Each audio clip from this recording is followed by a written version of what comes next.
My mother has made it a point to send me a card every time that they have a family gathering for holidays or birthdays at their house to let me know that my father says I'm not invited. I get one almost every month. I don't even read them anymore, I just toss them. I don't why they keep sending them because I've made no effort to contact them and I live over 3 hours away, so it's not like I will run into them by accident. The reason I came back to post this here is because some people here made a prediction that came true, that they would come crawling back when we had children. I am now expecting our first child, a girl. She will be the first grandchild for my parents. My parents found out about the pregnancy a few months ago through a family friend. They didn't waste any time in making demands, not requests, demands. My boyfriend and I are not religious, but I had a Catholic upbringing. I don't practice at all by choice. My mother called me back in April telling me that my father wanted our daughter's middle name to be his mother's first name. I said no. My father was listening in on speaker, so I went ahead and told them that they were officially uninvited from all birthdays, graduations, and any other important dates in her life. My father called me half an hour later crying and begging me to come stay with them for the birth so my mother could care for me. I said no. He also said that he had already made arrangements for his priest could baptize her at his church, but that I needed to agree to naming her after his mother if I wanted this to happen. He said he'd already planned a big celebration for the birth and the baptism that he was paying for. I said no to all of it. He went from meekly trying to sweet talk me to raising his voice at me, and I hung up.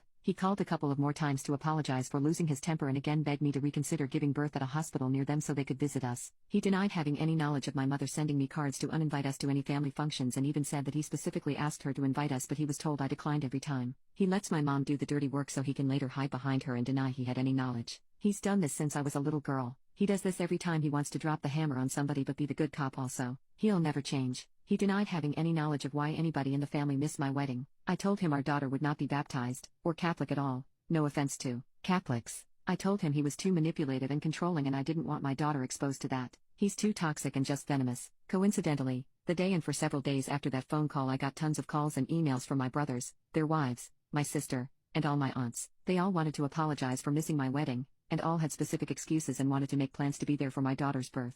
I banned them all from her life until she was old enough to decide for herself to let them in. My husband was a little surprised and not sure about banning everybody forever. He's more leaning towards supervised visits if they want to drive to us. My dad has been calling him like crazy, but we are a united front. My husband is deferring to me but giving me ideas as to how I can give a little if I decide to. But with my family, there's no giving a little. They want it all. For now, they're all banned. I will reconsider when the youngest of our children turns 18. For now, my dad will have to settle for sucking up to my husband while I stick to my guns. Unlike him, I don't mind owning my decisions even if it means I'm bad cop. I'm not ready to give up a relatively drama-free, stress-free life to allow my dad and all his sheep back into our lives.